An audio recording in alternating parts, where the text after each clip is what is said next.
चलिए जीवित परमेश्वर को हम धन्यवाद देते हैं आज के दिन के लिए, समय के लिए जो परमेश्वर ने हमें दिया है और कुछ देर बैठ कर के हम परमेश्वर के वचन के दर्पण में हमारे आत्मिक जीवन की आवश्यकता और अवस्था के अनुसार हम एक भोजन वस्तु को प्राप्त कर सकें, ताकि कहीं न कहीं हमारी देह प्राण आत्मा में जो कमी है, हम एक तृप्ति के सुखद अनुभव के एहसास को प्राप्त कर सकें। आप सभी तैयार हैं वचन सुनने के लिए? जी जी भैया भाई। तैयार। अच्छा, मेरी आवाज़ आ रही है साफ? जी, जी आपकी भाई। आवाज़ आ रही है, साफ है, क्लियर है? भैया जी भैया क्लियर है। चलिए ठीक। तो बेला दीदी कोई प्रश्न पूछी थी, मैं सुन रहा था। जी भैया, मैं यही पूछी हुँ, थी कि यहूदा इस्करियोती जो प्रभु के साथ-साथ था, 12 चेलों में से एक था, लेकिन जब वो स्त्री जो संगमरमर के पात्र में प्रभु यीशु मसीह के पाँव पर लाके तोड़ के उसको इत्र को लगाती है, तो वहाँ भी यहूदा बोलता है कि इसको क्यों तोड़ दिए, ये तो बहुत महँगा था, इसमें अच्छा दाम मिल जाता। और हुँ, यहाँ हुँ, भी आगे आके ही वो 15 पद में कह रहा है कि तो मेरे को क्या दोगे तुम यदि मैं उसको पकड़वा दूंगा हुँ, तो हुँ, जब चेला था और सब कुछ प्रभु का देख रहा था भैया, उसके बाद भी परमेश्वर की इच्छा कैसे नहीं पहचाना यहूदा। हुँ, हुँ, सब कुछ जानने के बाद, एक शिष्यता में रहने के बाद, वो क्यों पैसों के पीछे ही उसका मन इतना लगा हुआ था, क्यों हुँ, उस हुँ, सत्य को वो अपने जीवन में नहीं समझ पाया। हुँ, हुँ, तो इसी को थोड़ा सा समझाइए ना भैया कि ऐसा ना हो कि हमारी दशा भी ऐसी रहे और आखिरी में हम लोग प्रभु के उस अनुग्रह से चूक जाएं। हुँ, हुँ, क्योंकि कल आपने जो बात बोला था कि ऋतुमत की स्त्री जैसे अशुद्ध रहती है, कल ये हुँ, बात हुँ, मेरी बहुत चुभी है और मैं इस चीज़ को बहुत गंभीरता से देख रही थी अपने जीवन में कि क्या सचमुच में उस स्त्री के सामने सब वैद्यों के पास वो गई थी, सब कुछ व्यय कर चुकी थी। आज हम लोग भी ऐसे कितने प्रेरितों से परमेश्वर का वचन सुन रहे हैं, हम भी अपना सब कुछ व्यय कर रहे हैं, पर उसके बाद भी अच्छे नहीं हो रहे हैं जो हमारे जीवन को चाहिए। लेकिन जब उस स्त्री को ये मालूम हुआ कि यीशु मसीह आया है और उसको छूंगी तो मैं चंगी हो जाऊंगी, तो एक विश्वास उसके अंदर आया कि मैं प्रभु को, उसके वस्त्र को छू लूंगी करके। और हुँ, जब हुँ, वो छूती है, उस विश्वास से वो छूती है, तो वो चंगी हो जाती है। तो वो जी, यीशु मसीह का टच जो है, वो जब उस स्त्री को मिलता है तो वो चंगी हो जाती है। हुँ, हुँ, वही अशुद्ध स्त्री जैसे ऋतुमत की स्त्री, और ऐसे ही हम लोग का जीवन भी पापों में है। ऐसा नहीं है कि हमारे जीवन से पूरा पाप छूट गया है। हुँ, तो वो हुँ, अशुद्ध स्त्री के समान ही हमारा जीवन है, मेरा जीवन। हुँ, हुँ, तो वो कैसे मेरे जीवन में होगा कि मैं वो यीशु मसीह के वस्त्र को छू लूं और मैं सचमुच पाप रहित हो जाऊं, मेरा जीवन पाप रहित हो जाए, वो भलाई मेरे जीवन में पूरी हो जाए। हुँ, तो कल मैं इस चीज़ को ध्यान कर रही थी भैया, तो वो अधूरापन तो है मेरे जीवन में कि अभी भी पाप तो है मेरे जीवन में। मैं ऐसा नहीं बोलती कि पाप नहीं है मेरे जीवन में, पाप रहित दशा नहीं है। लेकिन जैसे वो इस स्त्री ने यीशु मसीह को छुई, तो उसने अपने अंदर जान लिया कि मैं चंगी हो गई, मैं शुद्ध हो गई, हुँ, मेरा हुँ, मेरा जो बीमारी वो ठीक हो गया। तो वो टच मेरे जीवन में, मैं भी चाहती हूँ कि वो टच मेरे जीवन में आए। हुँ, हुँ, मैं अपने आप में जान लूँ कि हाँ, अब मेरा जीवन जो है वो सचमुच में परमेश्वर की सहभागिता का है। अब मेरा जीवन हुँ, जो है हुँ। वो सचमुच में मसीही जीवन मैं कह सकती हूँ उसको। वो वाली चीज़ कल मेरे को बहुत। चलिए विषय बहुत बड़ा है और विषय बहुत अद्भुत है। जय यीशु देखिए भैया। कल भी मैं ये कुछ बोल रहे हैं? जय विश्वनिया।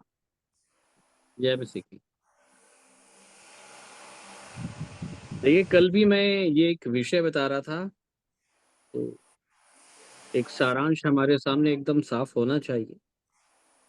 और अच्छा है कि हम परमेश्वर के वचन के दर्पण में अपने आप को देख रहे हैं, जांच रहे हैं, और ये बहुत अच्छा विषय है और ये बिल्कुल होना चाहिए। स्त्री के जीवन में जो समस्या है, उसका समाधान प्रभु यीशु मसीह को छूना है। जी, ठीक है, क्या करना है?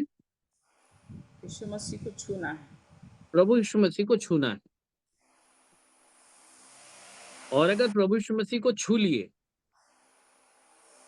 तो समझ लीजिए कि हर एक प्रकार की परेशानी खत्म। जी, खास तौर से वो पापी और अपराधी होने का जीवन, वो दशा, ये सारी चीजें समाप्त हो जाएगी अगर आप प्रभु यीशु मसीह को छू लेते हैं। तो आज ये प्रश्न है कि आप प्रभु यीशु मसीह को कैसे छुएंगे? जी, क्योंकि आज से 2000 वर्ष पहले तो प्रभु यीशु मसीह प्रकट रूप में आया था, इसलिए स्त्री ने प्रभु यीशु मसीह के वस्त्र को छू लिया। परंतु आज तो प्रभु यीशु मसीह प्रकट रूप में नहीं है हमारे बीच में। प्रकट रूप में नहीं है। नहीं। तो स्त्री ने किसे छुआ था? प्रभु यीशु मसीह के वस्त्र को छुआ था उसने। हाँ, ये बिल्कुल एग्जैक्ट आपने कहा। प्रभु यीशु मसीह ने उससे कहा, पीछे फिरकर पूछा, लिखा है मेरा वस्त्र किसने छुआ? और जब वो पूरे विश्वास से आ रही थी, तो वो ये कह रही थी कि यदि मैं उसके वस्त्र ही को छू लूंगी तो चंगी हो जाऊंगी। बस केवल उसके वस्त्र को छूना है। किसको छूना है? वस्त्र को छूना। उसके वस्त्र को छूना है। तो उसका वस्त्र कहाँ है? प्रश्न तो ये है ना कि उसका वस्त्र कहाँ है?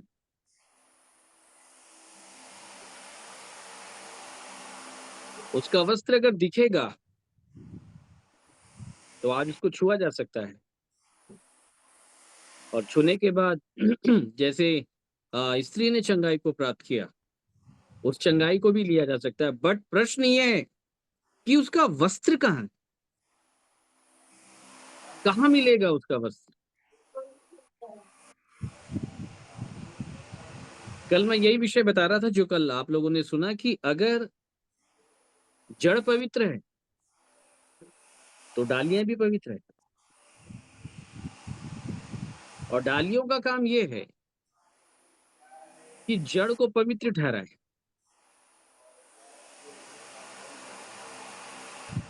अगर डालियों ने जड़ को पवित्र ठहरा दिया,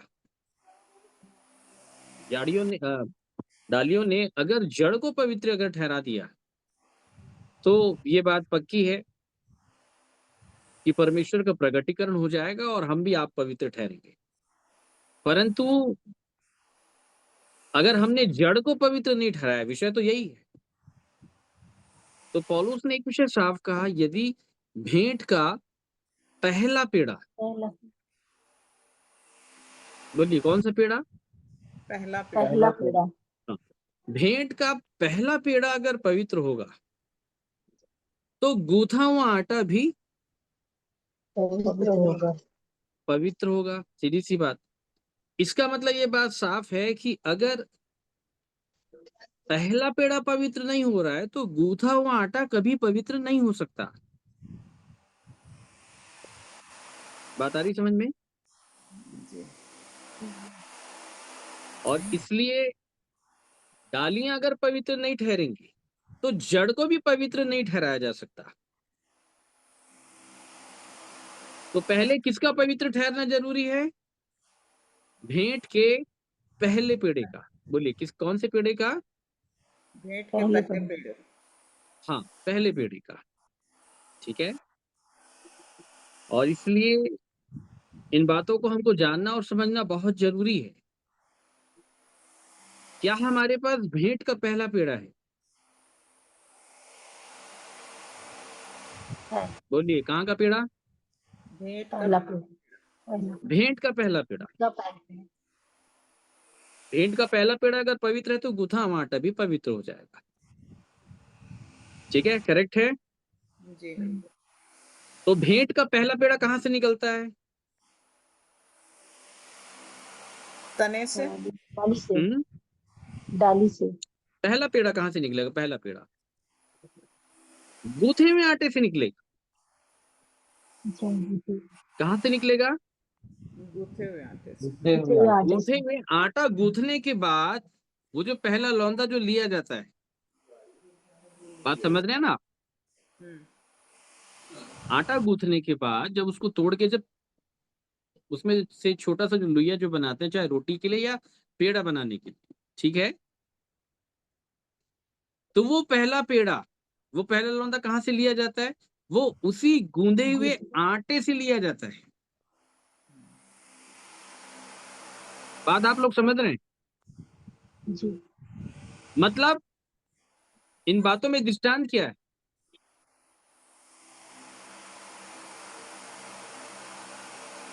कि आपको पहले पेड़े को पहचानना होगा। Praise the Lord. किसको पहचानना होगा? पहले पेड़ को पहचानना होगा। आपको पहले पेड़े को पहचानना होगा। वो पहला पेड़ा जिस आटे से निकाल करके पहले नंबर का पेड़ा बनाया गया है, सुनिएगा ध्यान से, अगर ये पहले नंबर का पेड़ा अगर पवित्र ठहर गया तो पूरा गूथा हुआ आटा पवित्र ठहर जाएगा। Praise the Lord. ठीक है। और अगर पहले नंबर का पेड़ा अगर पवित्र नहीं ठहरा तो फिर गूथा हुआ आटा कभी पवित्र नहीं हो पाएगा। तो गूथा हुआ आटा क्या है?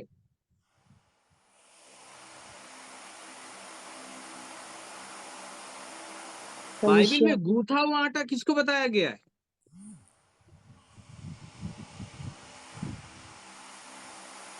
किसको बताया गया गूथा हुआ आटा?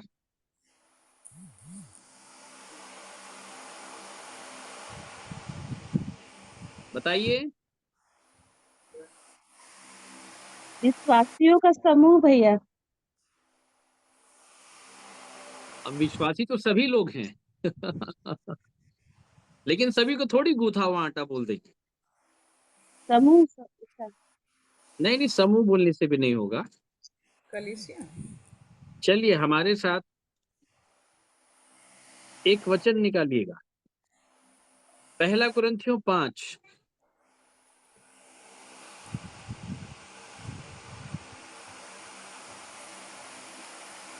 आप लोग सुनना बहुत ध्यान के साथ, ठीक है?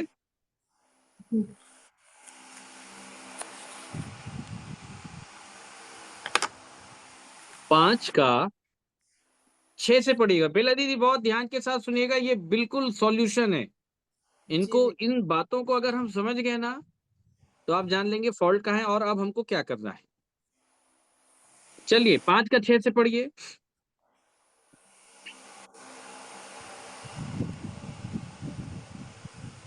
तुम्हारा घमंड करना अच्छा नहीं। क्या तुम नहीं जानते कि थोड़ा सा खमीर पूरे गूंदे हुए आटे को खमीर कर देता है। हाँ ये देखो, थोड़ा सा खमीर, थोड़ा सा खमीर खमीर पूरे गूथे हुए आटे को खमीर कर देगा। समझ गए? आगे। पुराना खमीर निकाल कर अपने आप को शुद्ध करो कि नया गूंदा हुआ आटा बन जाओ। देखो ध्यान के साथ समझना आप,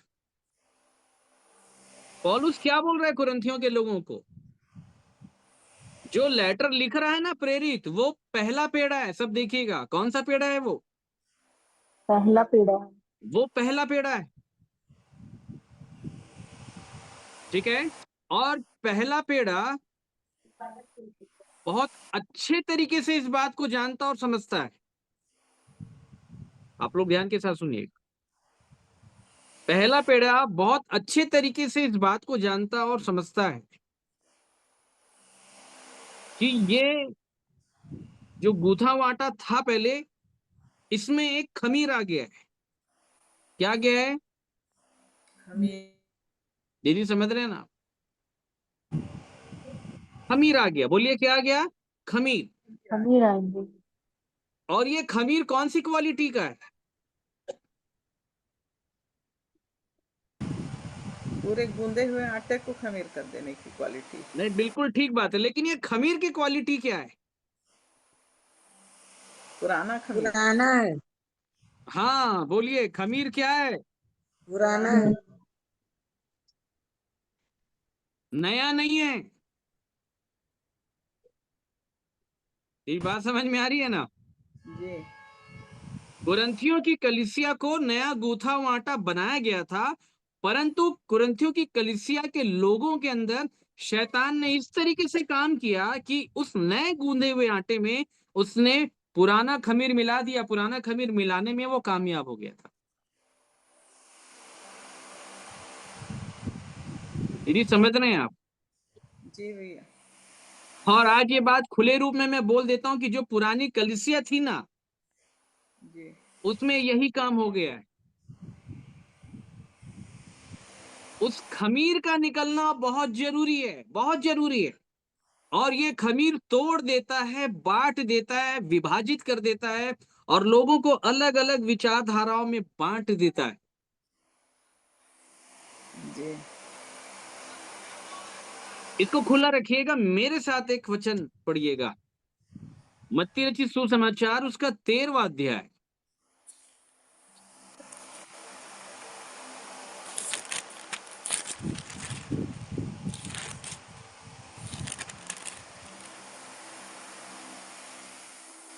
उसका आप 33। पढ़ें, 33 से पढ़ें। उसने एक और दृष्टांत उन्हें सुनाया। स्वर्ग का राज्य खमीर के समान है, जिसको किसी स्त्री ने लेकर 3 पसेरी आटे में मिला दिया, और हम्म होते होते वह सब खमीर हो गया। होते होते वहां। सब सब खमीर हो गया। तो स्वर्ग का राज्य किसके समान है? खमीर खमीर। के समान। लेकिन लिखा है क्या कि पुराना खमीर के समान है? नहीं, नहीं। सिर्फ खमीर। हम्म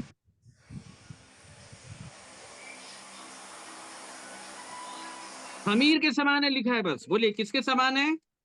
खमीर खमीर के परंतु ये नहीं लिखा है कि पुराना खमीर है।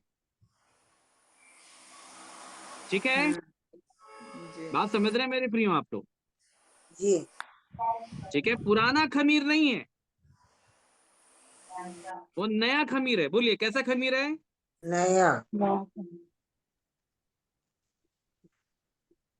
और आज विश्वासियों के जीवन में दो ही प्रकार का खमीर काम करता है, या पुराना या नया। यस। पुराने खमीर से काम नहीं चलेगा, क्योंकि पुराना खमीर निकाल के ही तो इस जीवन को प्राप्त करने के लिए आप आए थे।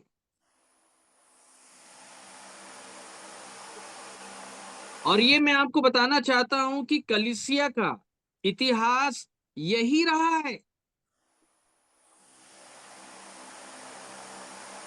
जैसे मैं अगर आपको यूसुफ के बारे में बताऊं, यूसुफ जब प्रधानमंत्री बन गया, उसने अपने भाइयों को, पिता को बुला लिया और मिस्र में उनको जगह दिलवा दी।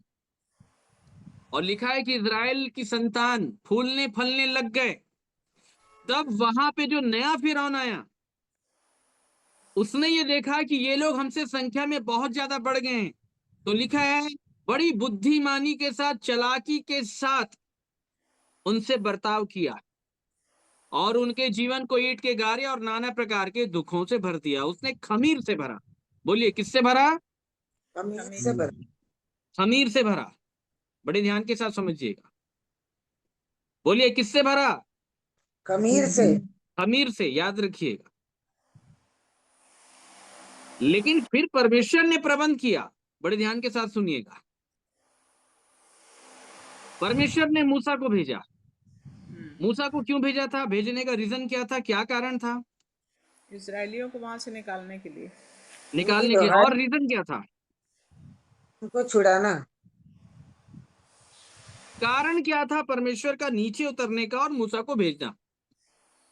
उनकी दोहाई को सुना। उनका कराहना हाँ, ये सही आपने बोला। लिखा है कि इजरायली करहा रहे थे।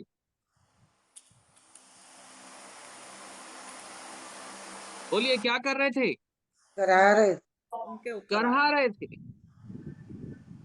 उनका कराहना सुन करके वो नीचे आया था। आप भी करा रहे हैं कि नहीं करा रहे? जी करा रहे हैं। जी कराने का मतलब क्या है? पौलुस क्या बोलता है? हम कराते हैं, हम इस देह में रहते हुए कराते हैं। हम लेपालक होने की बाट जोते हैं। आप भी लेपालक होने की बाट जो रहे। जी जी तो परमेश्वर जानता था ये लेपालक होना चाहते हैं और मैं लेपालक होने का प्रबंध करूंगा, तब परमेश्वर ने अपने और उनके बीच में लेपालक उनको बनवाने के लिए मूसा का प्रबंध किया। बात आ रही समझ में? जी आज भी जब कलीसिया के अंदर जब पुराना खमीर चला आता है, तो अब वो गूथे हुए आटे के समान नहीं रहे। याद रखिएगा, वो नए गूथे हुए आटे के समान नहीं है। अब ये आटा नया गूथा हुआ आटा नहीं रहा, अब ये आटा खमीर हो गया, पुराना वाला।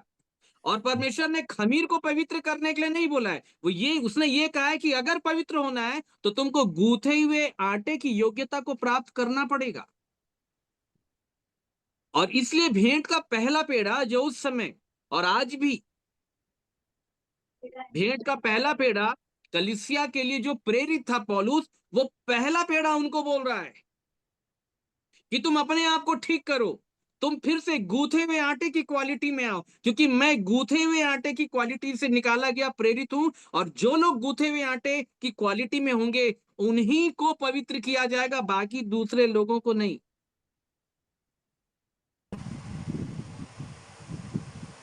बात आई समझ में? तो किससे सावधान रहना है? पुराने खमीर से। पुराने खमीर से। से अब सावधान नहीं रहना है, उसको निकालना है। जी बोलिए क्या निकाल करना है? निकालना है। निकालना उसको निकाल करके अलग करना है। मैं अभी आपको सब बताऊंगा पुराना खमीर कहां से आया, कैसे आया और क्या काम कर रहा है। सारे लोग सुनिएगा बड़े ध्यान के साथ। इसलिए प्रभु यीशु मसीह ने पहाड़ी उपदेश में कहा कि स्वर्ग का राज्य खमीर के समान है। बोलिए किसके समान है? खमीर खमीर के के समान। समान। राज्य खमीर खमीर के समान है। तो स्वर्ग का राज्य कौन है? प्रभु यीशु मसीह। प्रभु यीशु मसीह। ठीक है। स्वर्ग के राज की उपमा किसे दी गई है? प्रभु प्रभु यीशु मसीह को दी गई। बड़े यीशु ध्यान के मसीह साथ सुनिएगा। और प्रभु यीशु मसीह ने स्वयं अपने आप को खमीर बताया। क्या बताया? खमीर बताया। खमीर हाँ, बताओ। खमीर। खमीर के अंदर एक क्वालिटी होती है जो आप सबको मालूम है, वो अपने समान बना देता है। यस। ठीक है। कैसे बना जी। देता है? अपने समान। अपने। अगर खराब खमीर है तो वो आपको खराब बना देगा, अगर अच्छा खमीर है तो वो आपको अच्छा बना देगा। और यहां प्रभु यीशु मसीह ने बताया कि स्वर्ग का राज्य किसके समान है? खमीर के समान। खमीर के समान। अब बोलिए कितने लोग को ये खमीर चाहिए? चाहिए भैया।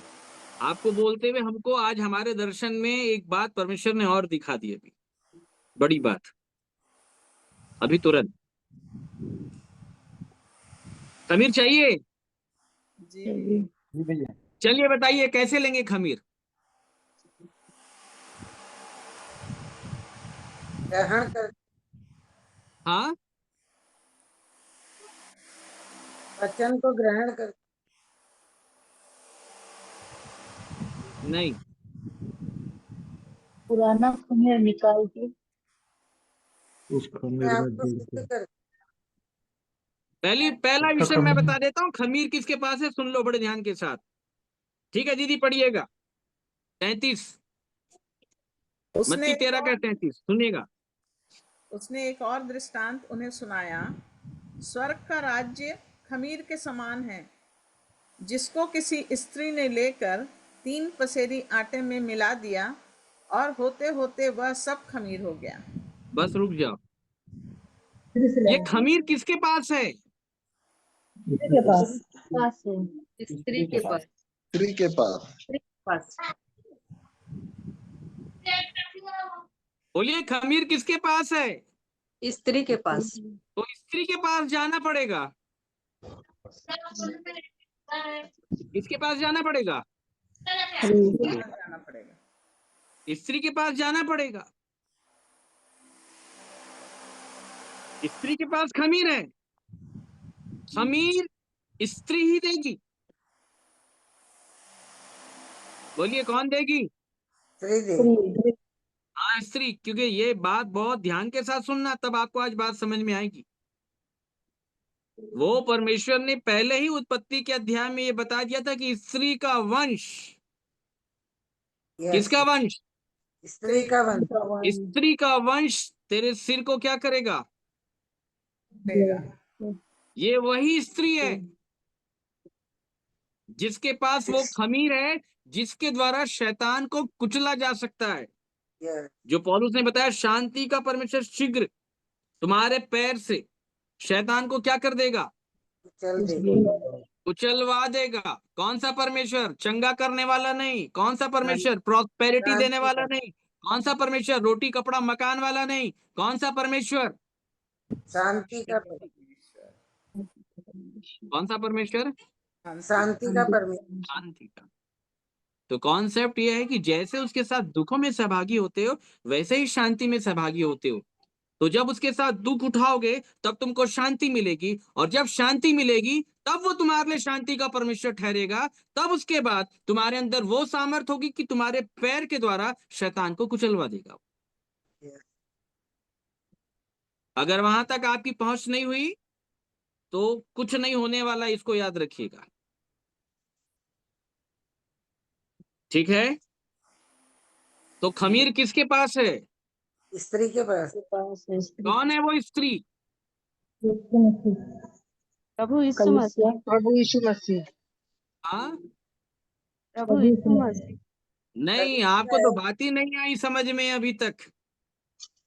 कलिसिया स्त्री है। अरे, स्वर्ग का राज्य प्रभु यीशु मसीह है कि नहीं? जी। ये कहा गया ना, स्वर्ग का राज्य प्रभु यीशु मसीह है कि नहीं? यस। और यहाँ पे राज्य किसके समान है? स्त्री के समान थोड़ी लिखा है। किसके समान है? खमीर के समान। खमीर के समान। तो स्वर्ग का राज्य प्रभु यीशु मसीह कौन सी उपमा में है यहाँ पे? खमीर। स्त्री थोड़ी है वो। खमीर के। खमीर के समान है, स्त्री थोड़ी है वो। मैं तो आपसे स्त्री पूछ रहा हूँ, ये स्त्री कौन है? प्रभु यीशु मसीह। हम है। कलीसिया है। प्रेरित। कलीसिया को तो आटा बोला गया है। क्या बोला गया है? प्रेरित है क्या? प्रेरित ही है। प्रेरित है। प्रेरित है स्त्री वहां पे। और जब आप इस दर्शन को सुनेंगे ना कि प्रेरित कैसे स्त्री है, तो रोंगटे खड़े करने वाला प्रकाशन है। लेकिन मैं भी बताऊंगा नहीं, लेकिन इंडिकेशन दे दे रहा हूं मैं आपको कि ये जो स्त्री है ये प्रेरित है। ठीक है? यस। वो लिखा है कि मनुष्य अपने माता पिता को छोड़कर अपनी पत्नी के साथ। कभी बताएंगे वो पत्नी कौन है। इसलिए पौलुस ने कहा ये भेद तो बहुत बड़ा है, बहुत बड़ा भेद है। याद रखिएगा, खमीर जिस स्त्री के पास है वो स्त्री है प्रेरित। यस। और इसलिए वही स्त्री लेटर लिख रही है, और लेटर लिख करके कलीसिया को बोल रही है गूथा हुआ आटा बन जाओ, तब तो मैं तुमको खमीर दूंगा। यस। और उस स्त्री को मालूम है कि कलीसिया के अंदर गलत खमीर आ गया है, और ये जो स्त्री है ये बुद्धिमान स्त्री है, और घर बुद्धिमान स्त्री के द्वारा बनता है। यस। बात आ रही समझ में? हाँ। ये बहुत सुंदर बात है और बहुत बड़ी बात है, बहुत बड़ी बात है। इसको बहुत समय पहले हमने प्रचार किया है, बहुत समय पहले। तो किसी स्त्री ने लेकर के 3 पसेरी आटे में मिलाया। किसमें मिलाया? 3 पसेरी। पसेरी आटे में बहुत मिलाया। ध्यान के साथ सुनिएगा। अब ये 3 पसेरी आटे कौन है उस समय? 12 चेले 12 प्रेरित थे। बोलिए कौन थे? 12 प्रेरित। अब इसको ध्यान के साथ सुनना। अब होते होते सब क्या हो गया? सब खमीर हो गया। सब खमीर। खमीर हो गए। बात आ रही समझ में? मतलब स्त्री ने अपनी क्वालिटी जिसके अंदर डाली वो भी स्त्री के समान हो गया। ध्यान के साथ सुनिएगा। और स्त्री का सर फिर पुरुष होगा। पहले ये वाली स्त्री बने हम, पहले ये वाली स्त्री के संपर्क में आए। इन बातों को समझना हमको बहुत जरूरी है। ठीक है? तो 3 पसेरी मतलब 12 प्रेरित। 1 पसेरी का मतलब होता है, मैंने बताया था 4 किलो। 4 प्रेरित। और 3 पसेरी का मतलब कितना हो गया? 12 12 प्रेरित। 12। ये पुराना नाप है बाइबल का। 1 पसेरी मतलब 4 किलो आटा कहा गया था। ठीक है? तो किसी स्त्री ने 3 पसेरी आटे में मिला दिया और होते होते वह सब खमीर हो गया। मतलब वो पूरे 12 प्रेरित खमीर के समान, मतलब प्रभु यीशु मसीह की समानता में आ गए। बता रही समझ में? अब अगर प्रभु यीशु मसीह की समानता में अगर आपको आना है तो आपको भी चाहिए खमीर। जी। क्या चाहिए बोलिए? खमीर खमीर चाहिए। चाहिए। लेकिन समस्या ये है कि बहुत लोग के जीवन में काम तो हुआ, गूथा हुआ आटा तो वे बने थे, परंतु उनके अंदर पुराना खमीर आ गया। बोलिए कौन सा खमीर आ गया? पुराना खमीर। हाँ, पुराना खमीर कौन सा वाला? शैतान के द्वारा। पुराना मनुष्य। हमारे साथ निकालो मत्ती शैतान। 16। सुनिएगा ध्यान से, 16 का 5 से पढ़िएगा।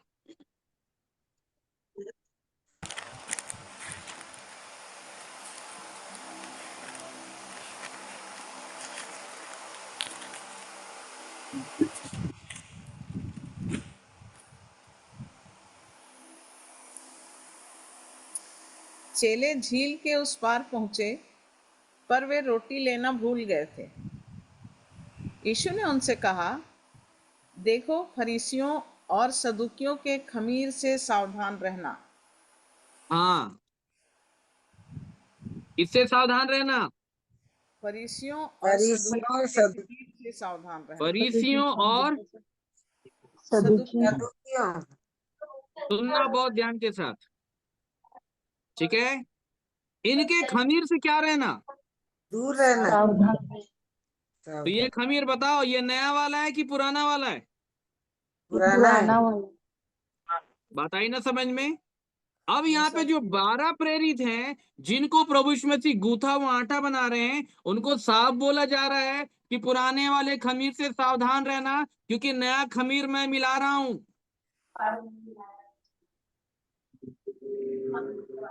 बात आई समझ में? यस। चलिए अब बताइए, फरीसियों के खमीर में क्या पाया जाता है और सदूकियों के खमीर में क्या पाया जाता है?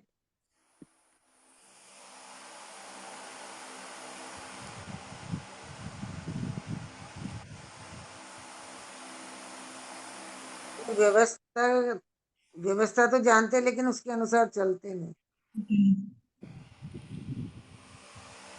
बताइए आप लोग।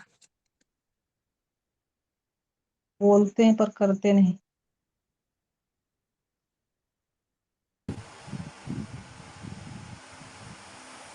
फरीसियों और सदूकियों के खमीर में क्या क्या पाया जाता है? जल्दी बताओ, तभी आप समझोगे, नहीं तो बात समझ में नहीं आएगी।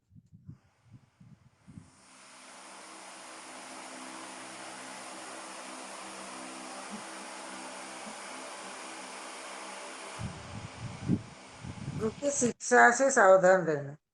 हम्म फरीसियों की शिक्षा पुरानी से सावधान। व्यवस्था मृत्यु को लाती है।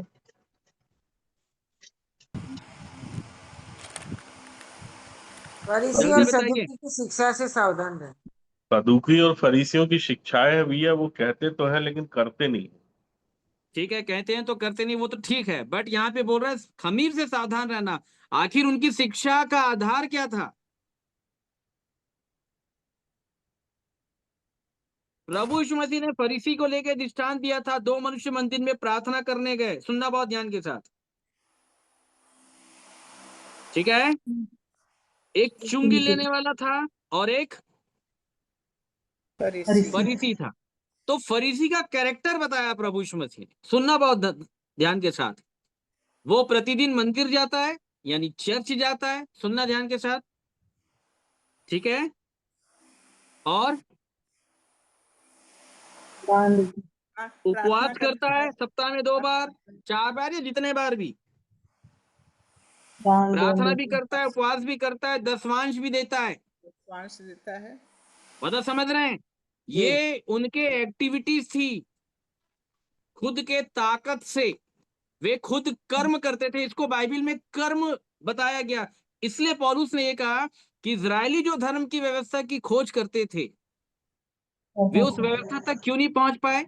क्योंकि वे विश्वास से नहीं, वो कर्मों से उसकी खोज करते थे। तो फरीसी आदमी कर्म प्रधान होता है। और दूसरी ओर चुंगी लेने वाला है। बहुत ध्यान के साथ सुनो। अब आपको यह तय करना है कि आपको चुंगी लेने वाला बनना है कि आपको फरीसी बनना है। आप लोग क्या बनना चाहते हैं, फरीसी की चुंगी लेने वाला? चुंगी लेने वाला। अब मैं आपसे पूछ रहा हूं कि फरीसी और चुंगी लेने वाले में क्या अंतर था? वो बड़ा अंतर मेरे को बता दीजिए जिसके कारण चुंगी लेने वाला धर्मी ठहराया गया। उसने अपने अपने आप आप को को दीन स्वीकार किया किया, कि पापी हूँ। पश्चाताप किया, अपने आप को दीन किया। छाती पीटा। उसने छाती पीटा। क्या पीटा? छाती पीटा। लेकिन फरीसी छाती पीटा? जी नहीं। कर्म बता रहा था। कर्म करने वाला छाती नहीं पीट सकता, इसको याद रखना। ये कर्म करने वाला छाती नहीं पीट सकता। कर्म करने के कारण अनुग्रह नहीं होगा। ये प्रभु यीशु मसीह अनुग्रह लेके आए, वो कर्म के ऊपर थोड़ी आधारित है। अनुग्रह कर्म के ऊपर आधारित है क्या? नहीं, वो दया के कॉन्सेप्ट के ऊपर आधारित है। यही बात पौलुस ने समझाई हमारे शारीरिक पिता अब्राहम को क्या मिला। यदि वो कर्मों से धर्मी ठहराया जाता तो उसको परमेश्वर के निकटता में जगह नहीं होती, वो दूर हो जाता। लेकिन बाइबल में लिखा है कि अब्राहम जो है वो कर्मों के द्वारा धर्मी नहीं ठहराया गया, अब्राहम को भक्तिहीन बताया गया। अरे जब यहूदियों फरीसियों के पिताजी को भक्तिहीन बताया गया तो फरीसी आदमी कहां से भक्त बन जाएगा? उसको भी अब्राहम की लीक को पकड़ना था। अब्राहम विश्वासी कब बना? जब वो 100 साल का हो गया, जब वो इस बात को जान लिया कि मैं कुछ नहीं कर सकता, मैं कुछ नहीं कर सकता, आई कांट डू इट, मैं नहीं कर सकता, नहीं कर सकता, तब उसको परमेश्वर ने किया। बात कुछ आ रही है? बहुत गंभीरता के साथ सुनना और समझना, तब बात समझ में आएगी। अब्राहम का विश्वास, बहुत ध्यान के साथ समझिएगा, फरीसियों के समान साप्ताहिक उपवास के ऊपर या दैनिक उपवास के ऊपर केंद्रित नहीं था। अब्राहम का विश्वास दशवांश के ऊपर केंद्रित नहीं था। अब्राहम का विश्वास दैनिक प्रार्थनाओं के ऊपर केंद्रित नहीं था। बात आ रही है समझ में? जिनका विश्वास आज बस केवल दैनिक प्रार्थनाओं पर और दैनिक कर्मों के ऊपर, दैनिक कर्म कांड के ऊपर अगर टिका हुआ है तो उसे कहते हैं फरीसी। और इसलिए आज बहुत लोग आते हैं, प्रार्थना करो, प्रार्थना करो, प्रार्थना करो, उपवास करो, उपवास करो, उपवास करो, प्रार्थना करो, उपवास करो। ये इतनी गलत शिक्षा है, आपको सुन के आश्चर्य होगा। मैं इसका डिटेल बताऊंगा अभी आपको। अरे तुम्हारे हाथों में खून लगा हुआ है, पहले खून को साफ करो, इस बात की शिक्षा नहीं है। प्रभु यीशु मसीह ने चेलों को देखो, प्रार्थना उपवास करना है, बिल्कुल करना है, हम भी करते हैं, लेकिन हम फरीसी की लीक पर नहीं करते हैं। आप प्रार्थना उपवास करने के लायक पहले योग्यता को हासिल कर लो, क्योंकि बिना योग्यता के हासिल किए हुए कोई भी काम करना लीगल नहीं माना जाता, इनलीगल माना जाता है। आपको मालूम है फरीसी प्रभु यीशु मसीह के पास आके क्या बोल रहे थे? क्या बात है, हमारे चेले और यूहन्ना के चेले बराबर उपवास प्रार्थना करते हैं, तेरे चेले नहीं करते। तेरे चेले नहीं करते। नहीं करते। तो क्यों प्रभु यीशु मसीह उनको उपवास प्रार्थना नहीं सिखाया? अरे वो तो साफ मना कर दिया, फरीसियों की बात नहीं सुनना, क्योंकि बात सुनोगे तो ये अपने समान तुमको धर्मी बना देंगे, तुम वंचित हो जाओगे मेरे अनुग्रह से। और इसलिए पौलुस की सेवकाई में भी गलातियों की पत्री का आप अध्ययन कीजिएगा, पढ़िएगा। मैं आपको स्मरण दिला रहा हूं, जितने लोग अनुग्रह के बाद व्यवस्था के कर्म कांड में फिर रहते, पौलुस ने कहा तुम गिर गए हो, तुम्हारे अंदर फिर से पुराना खमीर आ गया है। क्योंकि जो लोग फरीसियों के पंथ से निकल के विश्वास में आते थे, उनके अंदर दुष्ट ये काम करता था कि मसीह पे विश्वास कर रही है तो ठीक है, लेकिन मूसा की व्यवस्था को भी मानना पड़ेगा, कर्म कांड करना पड़ेगा। जबकि प्रभु यीशु मसीह की रीति एकदम अलग थी। चलिए बताइए, प्रार्थना कब कर सकते हैं?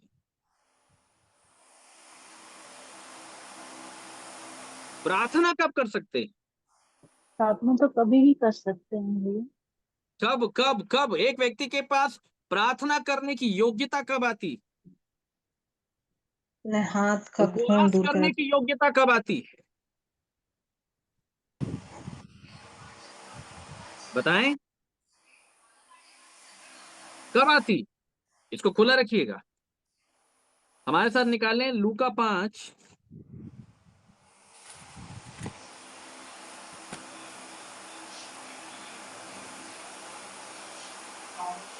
5 का 33 से पढ़िएगा, सुनिएगा बड़े ध्यान के साथ आप लोग।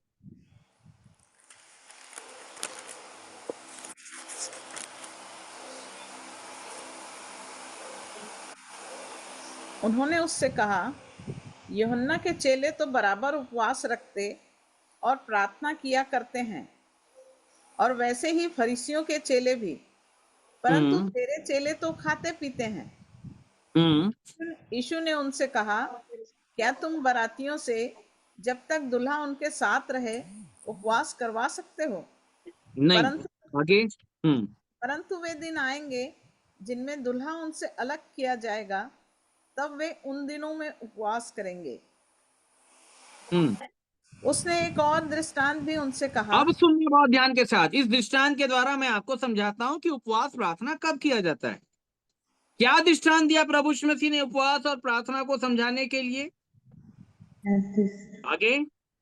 उसने एक और दृष्टांत भी उनसे कहा, कोई मनुष्य नए वस्त्र में से फाड़कर पुराने वस्त्र में पैबंद नहीं लगाता, नहीं तो वह नया फट जाएगा और वह पैबंद पुराने में मेल भी नहीं खाएगा। बात और कुछ आई समझ में? उपवास प्रार्थना को प्रभु यीशु मसीह वस्त्र के द्वारा समझा रहे हैं, और ये बता रहे हैं कि कोई मनुष्य नए वस्त्र में से फाड़ करके पुराने में पैबंद नहीं लगाता। अब मैं आपसे पूछना चाह रहा हूं, पुराने को छोड़ा जा रहा है कि पुराने को रिपेयर किया जा रहा है? रिपेयर किया गया। रिपेयर किया गया। सही था कि गलत था? गलत। गलत। बिल्कुल गलत। यही काम सब कर रहे हैं आज। बात आ रही समझ में? प्रभु यीशु मसीह ने ये कहा, सुनना बड़े ध्यान के साथ, कि अगर मैं अपने चेलों को उपवास और प्रार्थना अगर मैं करना सिखा दूं अभी, तो नए कपड़े में से फाड़ कर पुराने में लगाने के बराबर हो जाएगा। जबकि बाइबल का कॉन्सेप्ट क्या है कि जो वस्तुएं पुरानी, जीर्ण और छिन्न हो गई है, उसका मिट जाना अनिवार्य है। नया पहन लो, नया को फाड़ो मत।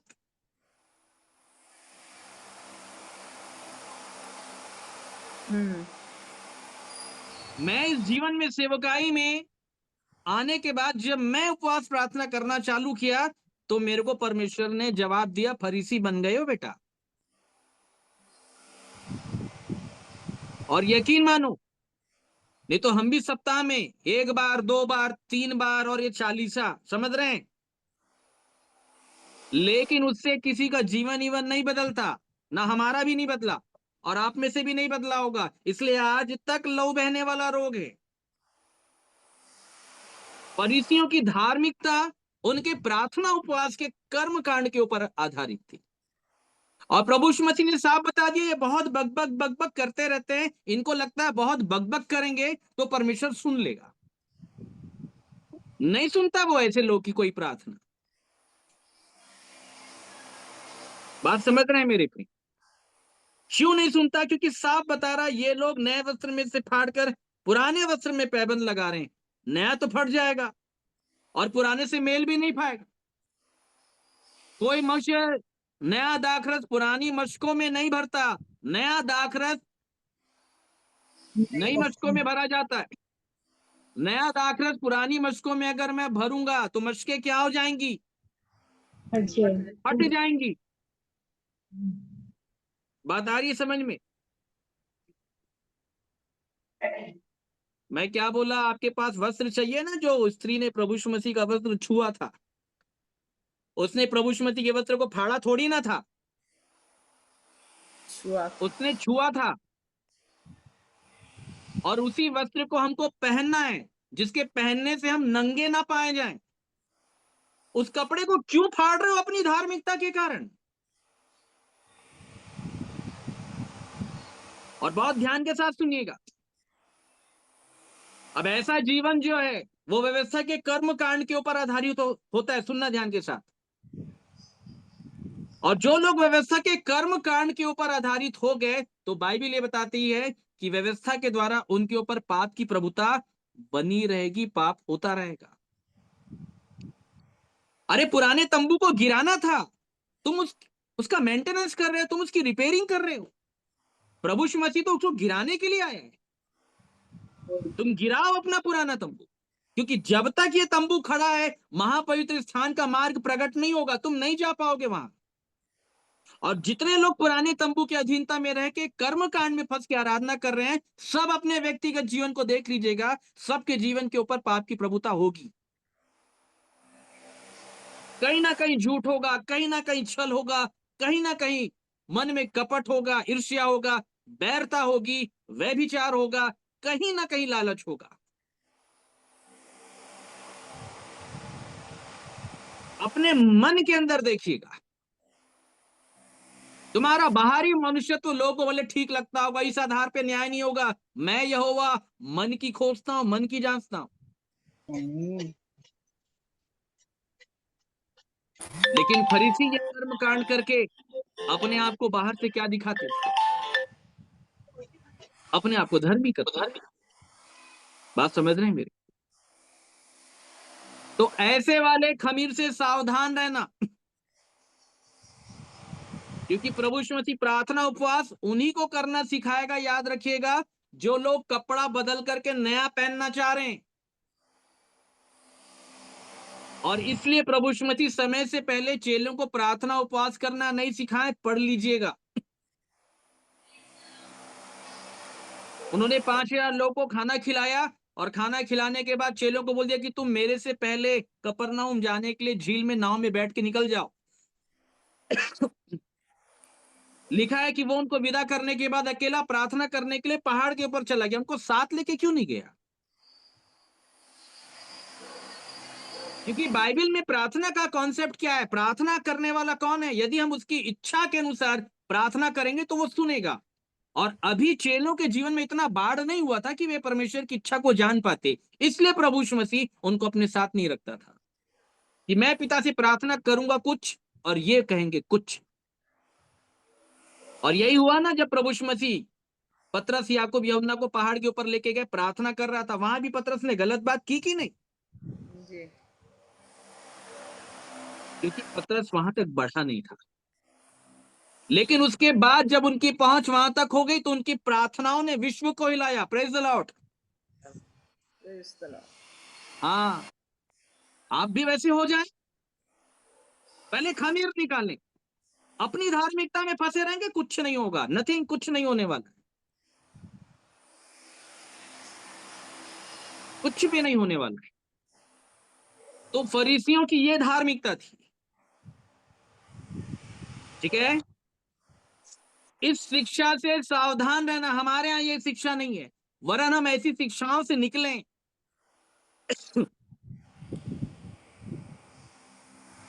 अरे प्रार्थना से पहले भक्ति का जीवन होना चाहिए, बाइबल बताती है। इब्रानियों 8 में लिखा है कि प्रभु यीशु मसीह जब अपनी देह में था, ऊंचे स्वर से पुकार पुकार के परमेश्वर से प्रार्थना और विनती की, और भक्ति के कारण उसकी सुनी गई। तो पहली शिक्षा प्रार्थना करवाने की नहीं है, पहली शिक्षा विश्वासियों को भक्ति में लाने की। आप भक्ति में आ जाए, आपके पास प्रार्थना की योग्यता आ जाएगी। नहीं तो वही है, याकूब लेटर लिख रहा था, वो क्या कह रहा है, तुम प्रार्थना करते हो, तुम मांगते हो, तुमको नहीं मिलता, क्यों? तुम बुरी इच्छा से मांग रहे हो, तुम्हारी प्रार्थना गलत है। उनको क्या बोला गया? हे पापियों, अपने हाथ को पहले ठीक करो, शुद्ध करो। हे दुचिते लोगों, दो विचार में फंसे हुए लोगों, एक मन हो जाओ। तुम्हारी हंसी उदासी में, तुम्हारा आनंद शोक में बदल जाए, बोला। चुंगी लेने वाले के समान बनाया याकूब ने भी। तब परमेश्वर तुम्हारी बात सुनेगा, उसके निकट आओ। क्या कर रहे हो तुम? और ये प्रार्थना का जीवन लोगों को धर्मी बना दिया है स्वयं की दृष्टि में। हम बहुत लोगों से मिले होल नाइट प्रेयर करने वाले, और जब हम मिल के बात किया तो उनका व्यक्तिगत उद्धार का तो कोई ठिकाना नहीं था।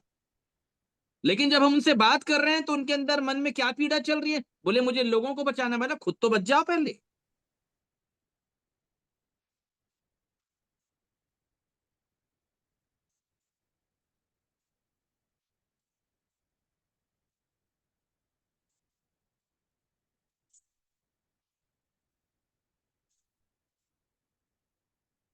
था वो अपने लिए प्रार्थना कर रहा था, हे प्रभु मुझ पापी के ऊपर दया कर। आप ये प्रार्थना कर लो, खुद बच जाओगे, बहुत लोग को बचा भी लोगे। लेकिन आज ये वाली प्रार्थना कहां कोई करता है? सब अपनी दृष्टि में धर्मी है। कौन छाती पीट के रो रहा है, कौन विलाप कर रहा है? सब अपनी दृष्टि में धर्मी है। इसलिए परमेश्वर उनसे दूर है, और इसलिए परमेश्वर एक दिन इसी करनी का फल सबको देने वाला है। मरने के बाद सच्चाई सबकी आंखों के सामने पल भर में आ जाएगी। इसलिए मेरे प्रियो, ये समय दिया है परमेश्वर ने, इस खमीर से निकल जाएं, विश्वास की पद्धति को अपनाएं। विश्वास के बाद जब आपकी पहुंच वहां तक हो जाएगी, परमेश्वर आपसे उपवास, प्रार्थना सब कुछ करवाएगा। समय से पहले नहीं करवाता वो कोई काम। और प्रभु यीशु मसीह ने फरीसियों की इसी शिक्षा का विरोध किया कि तुम एक भारी बोझ को उठा के मनुष्य के ऊपर लाद रहे हो, उसकी कैपेसिटी नहीं है अभी। कुछ नहीं जानते हैं ये लोग, क्योंकि तुम इसी कर्म कांड में फंसे हुए व्यक्ति हो, इसलिए उनको भी तुम धर्मी बनाना चाह रहे हो। इसी शिक्षा का विरोध किया था प्रभु यीशु मसीह ने। बात समझ रहे हैं? देखो कितना अंतर है प्रभु यीशु मसीह की शिक्षा में और उनकी शिक्षा में, बहुत अंतर है। तो ये फरीसी की शिक्षा थी। सदूकी की क्या शिक्षा है? सदूकी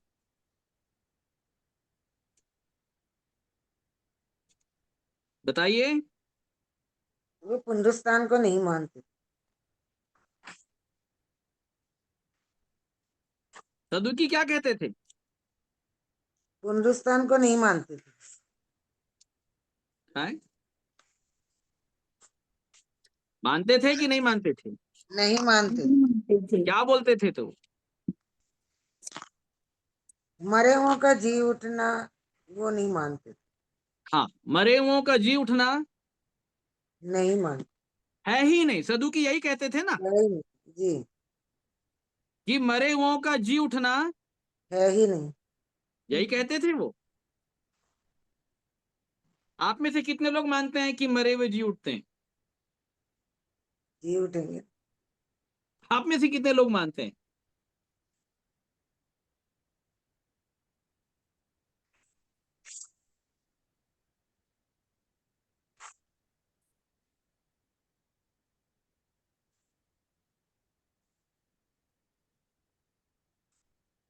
जल्दी बताओ। यीशु जी उठा के।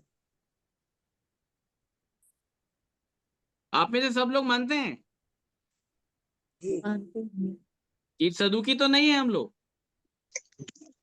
नहीं। हाँ, नहीं। फिर अभी वचन खोलेंगे हम।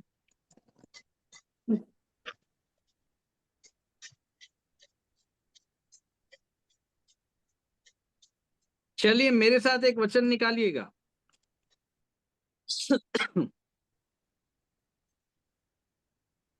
पहला कुरिन्थियों। अब जो मैं वचन पढ़वाऊंगा आपसे और इसका अर्थ मैं बताऊंगा, उसके बाद आप बताना मेरे को कि आप सदुकी हैं कि फरीसी हैं। पहला कुरिन्थियों 15वां अध्याय।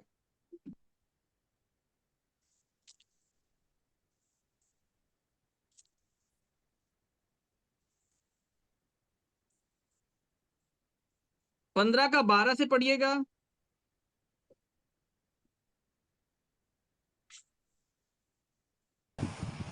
इसलिए जबकि मसीह का यह प्रचार किया जाता है कि वह मरे हुओं में से जी उठा, तो तुम में से कितने कैसे कहते हैं कि मरे हुओं का पुनरुत्थान है ही नहीं। अच्छा, आप बहुत ध्यान के साथ सुनना है, एकदम क्लियर हो जाएगा। कलीसिया को लेटर लिख रहा है ना पौलुस कुरिन्थियों को, तो कुरिन्थियों की कलीसिया में कुछ लोग कौन सी विचारधारा वाले हैं यहाँ पे? सदुकियों की। सदुकी वाले हैं कि फरीसी वाले हैं? सदुकी है। सदुकी। हाँ, ये देखो कुरिन्थियों में मैंने बोला ना, खमीर आ गया। क्या आ गया? कमीर आ गई। खमीर आ गया है। अच्छा, कहीं आप लोग में से तो कोई ऐसा वाला नहीं है?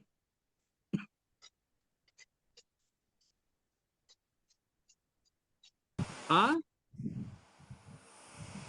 नहीं पक्का? जी। 19 पढ़िएगा। मैं आपको बताना चाहता हूं कि कुरिन्थियों के लोग कैसे थे जो उनको सदुकी की उपाधि दी गई। यदि हम केवल इसी जीवन में मसीह से आशा रखते हैं तो हम सब मनुष्यों से अधिक अभागे हैं। हाँ, तो ये लोग क्या रख रहे थे? आशा रखी। ऐसा रख देते हैं। इस जीवन में मसीह से, इस इसी जीवन में जीवन में क्या रख रहे थे? आशा ऐसा रखी। आशा। आशा रख रहे थे। बोलिए, क्या रख रहे थे? आशा रखी। ऐसा आशा रख रहे थे। बात आई समझ में? इसी जीवन में मतलब रोटी कपड़ा मकान ये दे दे ये दे दे, क्योंकि ये तो इसी जीवन की आशा है, मरने के बाद थोड़ी है ये। जी जी। और अगर आपकी आशा अगर यही है केवल इतनी, तो फिर आप सदुकी कहलाएंगे। क्या कहलाएंगे? सदु। सदुकी कहलाएंगे फिर आप।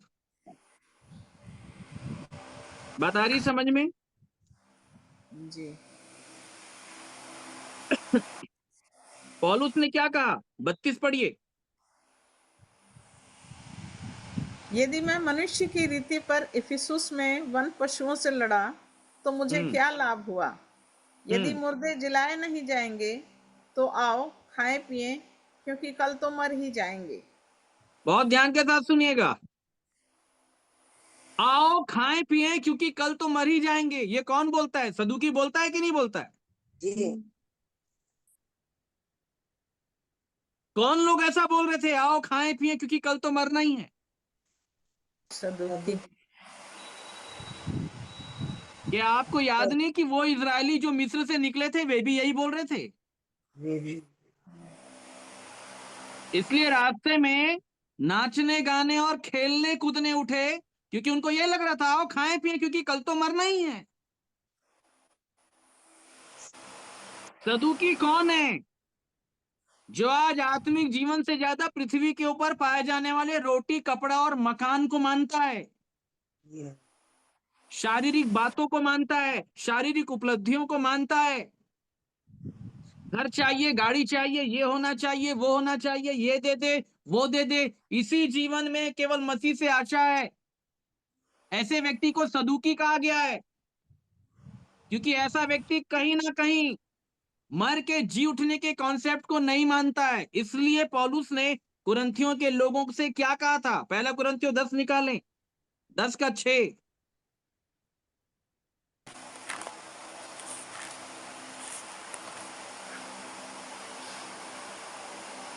ये बातें हमारे लिए दृष्टांत ठहरी। ये उनके लिए बोला जो लोग उसके साथ साथ चलते हुए आत्मिक जल पिए थे, चट्टान से निकलने वाला पानी पिए थे।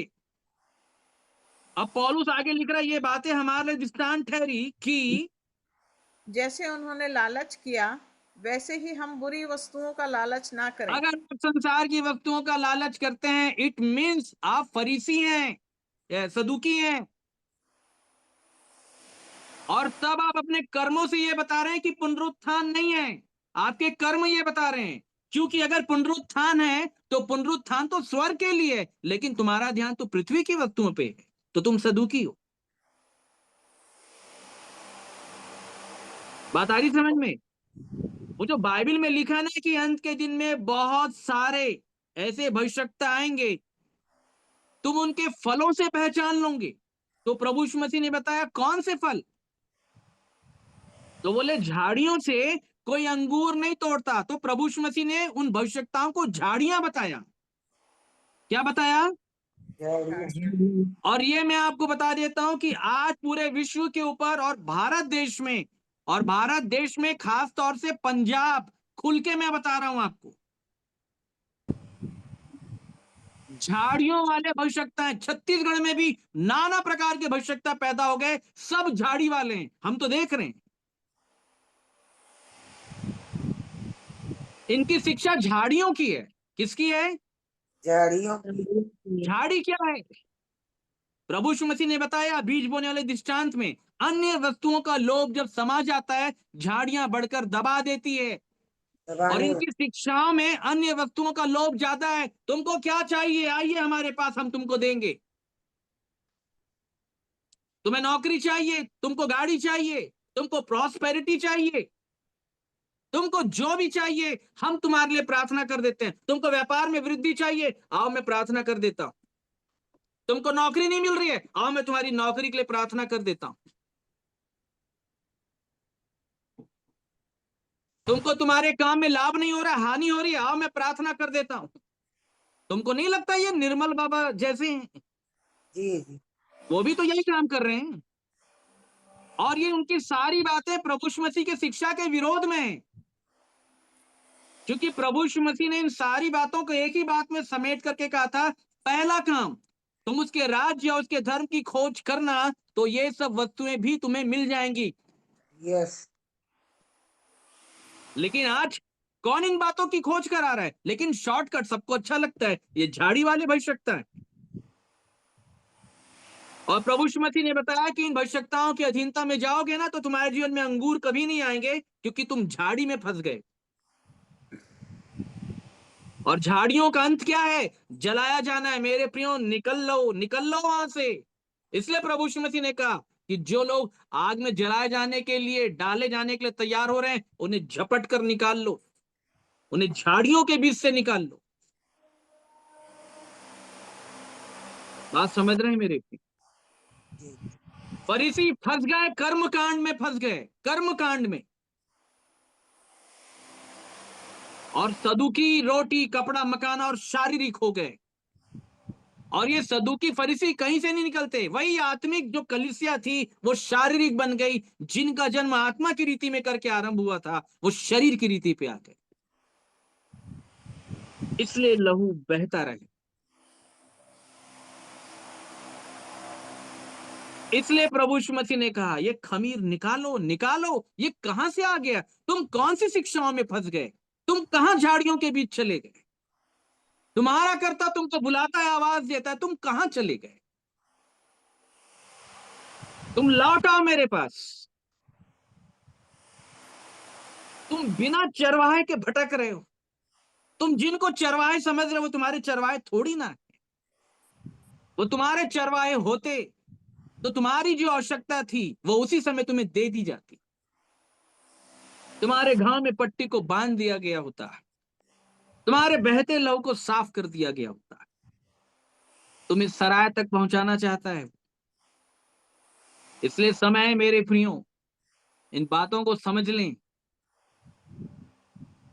नए खमीर की ओर आ जाएं, पुराने खमीर से निकल जाएं। और इसलिए पौलुस ने, उस स्त्री ने कुरिन्थियों के लोगों से यह कहा, पुराने खमीर को निकालो कि तुम नया गूथा हुआ आटा बन जाओ। और तुम जब नया गूथा हुआ आटा बन जाओगे तो मैं नए गूथे हुए आटे का पहला पेड़ा हूं। और जिस किसी के पास भी नए गूथे हुए आटे वाली क्वालिटी होगी, ये पहला पेड़ा, इस पहले पेड़े के द्वारा वो पवित्र किया जाएगा। Praise the Lord. Praise the मैं आपको बताना चाहता हूं पौलुस की सेवकाई के बारे में, कि उसे क्या सेवकाई मिली थी। और केवल उसकी नहीं, ये मेरी भी गवाही है जो मैं आपको पढ़वाता हूं, बड़े ध्यान के साथ सुनिएगा। रोमियो की पत्री 15वां अध्याय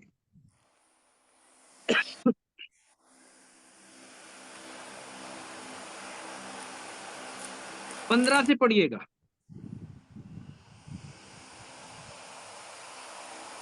तो भी मैंने कहीं कहीं याद दिलाने के लिए तुम्हें जो बहुत साहस करके लिखा, यह उस अनुग्रह के कारण हुआ जो परमेश्वर ने मुझे दिया है, कि मैं अन्य जातियों के लिए मसीह यीशु का सेवक होकर अन्य जातियों के लिए मसीह यीशु का सेवक होकर परमेश्वर के सुसमाचार की सेवा याजक के समान करूं। कैसे करूं? याजक के समान। Praise the Lord. किसके समान?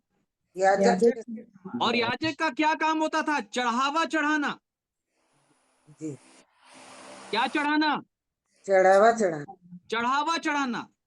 पहला चढ़ावा तो अपना खुद का चढ़ाता था वो, लेकिन दूसरा चढ़ावा किसका चढ़ाता था ये समझना है।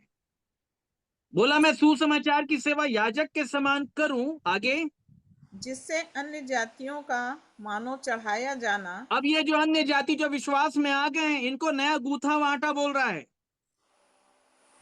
मैं इन नए गूथे हुए आटे को चढ़ाना चाहता हूं। मैं पुराने खमीर को नहीं चढ़ा पाऊंगा। मैं किसको चढ़ाऊंगा? नए गूथे हुए नया आटे को। आप आटा बन जाओ ना, आटा, आप नया गूथा हुआ आटा बनने के लिए आ जाओ। यकीनन ये याजक आपको परमेश्वर को चढ़ा देगा। पौलुस यही कह रहा है कि परमेश्वर के सुसमाचार की सेवा याजक के समान करूं, जिससे अन्य जातियों का मानो चढ़ाया जाना पवित्र आत्मा से, पवित्र बनकर ग्रहण किया जाए। तब पवित्र आत्मा से पवित्र बनकर तब ग्रहण किया जाएगा। पौलुस ये कह रहा है मैं याजक हूं, लेकिन तुम आटा तो बनो नया गूठा वाला। तुम्हारे अंदर तो खमीर आ गया। और मैं पुराने नियम वाला याजक नहीं हूं, मैं मिलावटी याजक नहीं हूं जो कुछ भी बलिदान लेके वेदी पे चढ़ा दूंगा जैसा और लोग करते थे, जिनसे परमेश्वर ने शिकायत की कि तुम अंधे पशु, लंगड़े पशु किसी को भी ले आते हो मेरे पास, बहरे पशु, रोगी पशु किसी को भी ले आते हो। आज एक व्यक्ति रोगी है, देह प्राण आत्मा में रोगी है, और तुम बोलते हो कि ये परमेश्वर आपके लोग हैं। ये नहीं है मेरे लोग, ये रोगी हैं। ये मेरी भेंट नहीं है, मैं नहीं लूंगा इसे, इसे दूर करो। और इसलिए पौलुस एक ऐसा याजक है, वो साफ कलीसिया से ये कहता है नया गूथा आटा बन जाओ, तब मैं तुम्हें परमेश्वर को चढ़ा दूंगा। और तब ये बलिदान पवित्र आत्मा से पवित्र बनकर परमेश्वर ग्रहण कर लेगा। बात समझ रहे हैं मेरे प्रिय? ये वही स्त्री है जिसके पास खमीर है। स्वर्ग का राज्य है। कौन सा राज्य है? स्वर्ग का राज्य, जिसमें कोई मिलावट नहीं, जिसमें प्योरिटी है, जिसमें शुद्ध जल है। वही छिड़कना चाहता है, वैसा बनाना चाहता है, नया गूथा हुआ आटा बनाना चाहता है। बात समझ रहे हैं मेरे प्रिय? और तब उसके बाद परमेश्वर आपको ग्रहण कर लेगा, इस बात की गारंटी है। और परमेश्वर ग्रहण कर लेगा तो सब कुछ ठीक हो जाएगा। उसके बाद आप सब कुछ देखने लग जाएंगे। लेकिन जब तक ये पुराना खमीर है सदूकियों का और फरीसियों का, याद रखना, ये आपको कर्म कांड में फंसा के रखेगा। और इसलिए आज बहुत सारे चर्चेस के अंदर ये वाली शिक्षाएं, लोग कर्म कांड तो करते, लेकिन प्रभु यीशु मसीह ने साफ बता दिया कि नया कपड़ा पुराने कपड़े से मैच करने वाला नहीं है। इसलिए चर्च के अंदर भी बहुत लोग बात करते हैं कि ये लोग बहुत दुआ प्रार्थना उपवास करते हैं, लेकिन इनका जीवन अच्छा नहीं है। ये प्रार्थना बहुत देर करते हैं, इन लोग ढोंगी लोग हैं, इनका जीवन अच्छा नहीं है। ये हर समय उपवास प्रार्थना करते हैं, लेकिन इनका जीवन क्यों नहीं सुधरता? ये लोगों के लिए और ठोकर के कारण हो गए। लोग अज्ञानतावश बोलते हैं कि क्या परमेश्वर ऐसा है, ऐसे लोग को ग्रहण करता होगा? नहीं मेरे प्रिय, परमेश्वर की शिक्षा ऐसी नहीं। ऐसा थोड़ी प्रभु यीशु मसीह ने चेलों को बुलाया और सबको बोला उपवास करना चालू कर दो, प्रार्थना करना चालू कर दो। नहीं, उन्हें पहले परमेश्वर की बातों को सिखाया, शिक्षा दिया। हम अपने छोटे से बच्चे को किसी के घर में लेके जाते हैं ना, उनको सिखाते हैं, बेटा अंकल से ऐसा बोलना है, ऐसे नमस्कार करो, ऐसे नमस्ते करो, ऐसे जय मसीह की बोलो। आपको क्या लगता है कि प्रभु यीशु मसीह बिना सिखाए पिताजी के पास भेज देगा आपको? अरे शिक्षक है वो। महापवित्र स्थान में जाना है और ऐसे अज्ञान लोगों को भेज देगा जो कुछ भी बात करते हैं जाकर के। परमेश्वर के पास आने की आज्ञा बस केवल मूसा को थी। परमेश्वर ने साफ बोल दिया, इजरायलियों को समझा देना, आसपास भटकेंगे भी नहीं तो मर जाएंगे, क्योंकि कुछ भी बात करते हैं, इनको भी कुछ मालूम नहीं। और जितने लोगों ने भी मूसा के सामने बात की है, मूसा ने अगले दिन परमेश्वर के सामने सबको उपस्थित किया।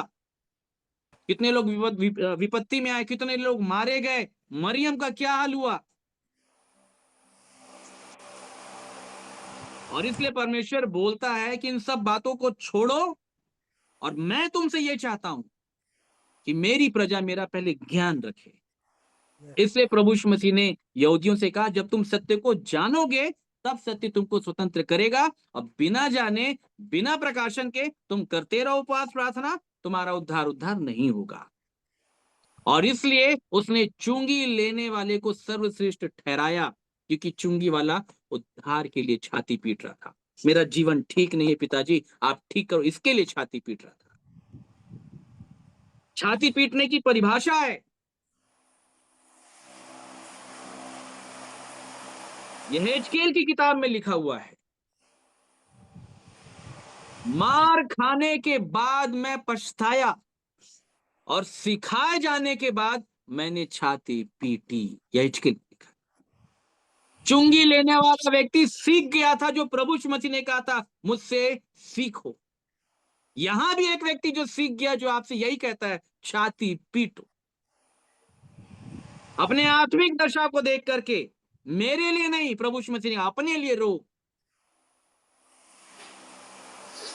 बहते हुए लहू के लिए रो, उस कारण से रो कि तुम्हारे जीवन में लहू बह रहा है।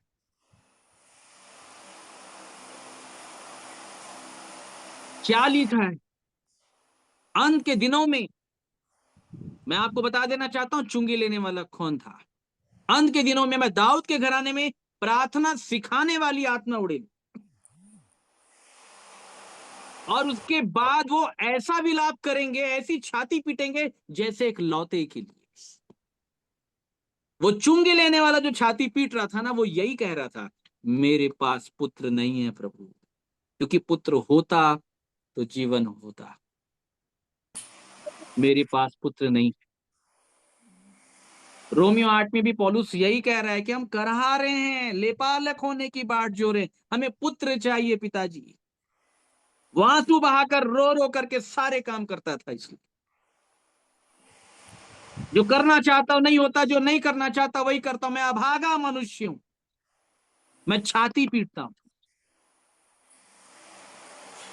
कहां है आज ये गवाही लोगों के पास? हम धर्मी बन गए अपने क्रियाकलाप, वो दैनिक जीवन में थोड़ा बाइबल पढ़ते हैं, प्रार्थना उपवास, इसी के द्वारा हमने अपने आप को धर्मी बना करके रखा है। ये तुम्हारे धर्म के काम तुम्हारे पाप की नंगाई को ढांप पाएगी, तुमको पाप के जीवन से निकाल पाएगी, तुमको प्रभु यीशु मसीह के समान प्रेम रखना सिखा पाएगी, तुमको प्रभु यीशु मसीह के समान मन से किसी को क्षमा करना सिखा पाएगी, तुमको प्रभु यीशु मसीह के समान हानि को सहन करना सिखा पाएगी, तुमको प्रभु यीशु मसीह के समान गालियों के बदले मुंह बंद रखना सिखा पाएगी।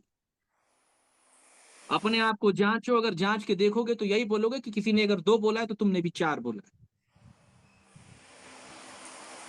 अगर अपने विषय में किसी के मुंह से सुन लिया है तो तुम्हारे मन के अंदर ये ललक पैदा हुई कि उसको जवाब देंगे, उसको बोलेंगे, उसको बताएंगे। कहाँ गई सहनशीलता? तुम्हारे धर्म के कामों के द्वारा कभी ये जीवन प्राप्त नहीं होगा मेरे प्रियो। आपके सामने भी जो व्यक्ति बैठा है वो इन सारे अनुभवों को छोड़ करके आ गया है, और इसलिए पौलुस जो बोलता है ना, मैं तुम्हारे समान हो गया, तुम मेरे समान हो जाओ, तुम मेरे समान। और तभी इस जीवन की प्राप्ति है मेरे प्रियो, छाती पीटने का समय। क्या पीटने का समय? छाती पे छाती पीटने का समय। सब अपने ऑडियो को ऑन कर लें, सारे लोग। ये नहीं देखना कि आजू बाजू कौन है, सारे लोग अपने ऑडियो को ऑन कर ले, जितने भी।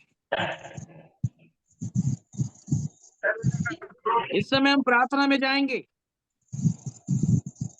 और अगर आप में से किसी ने भी परमेश्वर के वचन को गहराई के साथ सुना है और अपने जीवन की दशा को अगर आपने देखा है कि कहीं ना कहीं हम सदुकी रहे, हम कहीं ना कहीं फरीसी रहे, तो ये समय होगा मेरे प्रियो मानने का। आइए सब अपनी आंखों को बंद करें, आइए हम प्रार्थना में जाएं।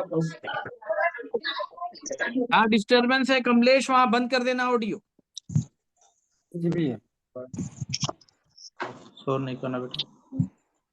आप सब भी अपने जीवन के लिए अंगीकार कर सकते हैं मेरे प्रिय। हे सनातन काल के विराट परमेश्वर, आपको धन्यवाद देते हैं पिताजी आज के दिन के लिए, संध्या काल के, रात्रि काल के समय के, आपके पवित्र वचन के लिए, जिसे आपने स्त्री में हो करके स्वर्ग का राज्य जो खमीर के समान है आपने परोसा पिताजी, ताकि बहुतेरे लोग पुराने खमीर से निकल जाएं, की और फरीसियों की शिक्षाओं रूपी खमीर से निकल जाएं, और इस नए खमीर को प्राप्त कर लें जो कि विश्वास का खमीर है, जो कि हमें शून्य बनाता है, आपके पुत्र की समानता में लेकर के आता है, हमें क्रूस में सहभागी होना सिखाता है, हमें चुंगी लेने वाले के समान छाती पीटना सिखाता है। हे परमेश्वर पिता, आप दया करें, क्योंकि आपकी भेड़ों ने आपकी वचन को सुना है पिताजी। आप इस समय उनके मनों, उनके हृदय को आप उनको खोलें पिताजी, उनके होठों को खोले, उन्हें अंगीकार करने की प्रेरणा दें पिताजी, उन्हें अंगीकार करने की सामर्थ दें पिताजी, ताकि आपकी खोई हुई भेड़ छाती पीट सके प्यारे प्रभु जी, इस बात का अंगीकार कर सके पिताजी की आत्मा की रीति में जो जीवन आरंभ हुआ था उसे छोड़ करके हम सदुकी और फरीसी की शिक्षा में चले गए। हमने बहुतेरे लोगों को सच्चा वैद मान लिया, लेकिन उनके पास वो सामर्थ्य नहीं थी। हे पिताजी, आज आपके पास आते हैं, आपके वस्त्र को छूने के लिए आप हमें ग्रहण करें। हे पिताजी, इस अंगीकार के लिए आप लोगों को आगे लेकर के आए पिताजी, क्योंकि दिन बुरे हैं पिताजी, आपने हमें अवसर दिया है। हे प्रकाशमय परमेश्वर, अंधकार के इस युग में, अंधकार के इस समय में आप हमारी सहायता करना पिताजी, क्योंकि चारों ओर बड़ी आंधी है पिताजी, अंधकार है, विरोध का साया है पिताजी। ऐसे समय के ऊपर आप तुरही के शब्द के द्वारा अपनी भेड़ों को एकत्रित करना चाह रहे हैं पिताजी। हे मृत्युंजय परमेश्वर, हम आपकी निकटता में आते हैं पिताजी, आप दया करें, और ऐसे भारी विरोध में आपके तुरही के शब्द रूपी सच्चे सुसमाचार को सुनाने के लिए आप हमारी सहायता और भी करें पिताजी, ताकि अंतिम समय के ऊपर आपकी खोई हुई भेड़ों को आपकी भेड़शाला में एकत्रित किया जा सके। पिताजी, हमें आपके हियाव की आवश्यकता है, हमें आपके सामर्थ्य की आवश्यकता है पिताजी, हमें आपके पवित्रता की आवश्यकता है, हमें आपकी स्थिरता की आवश्यकता है पिताजी। हम कराहते हैं पिताजी, पिताजी हमें आपका पुत्र चाहिए पिताजी, आपके पुत्र का प्रकटीकरण चाहिए पिताजी।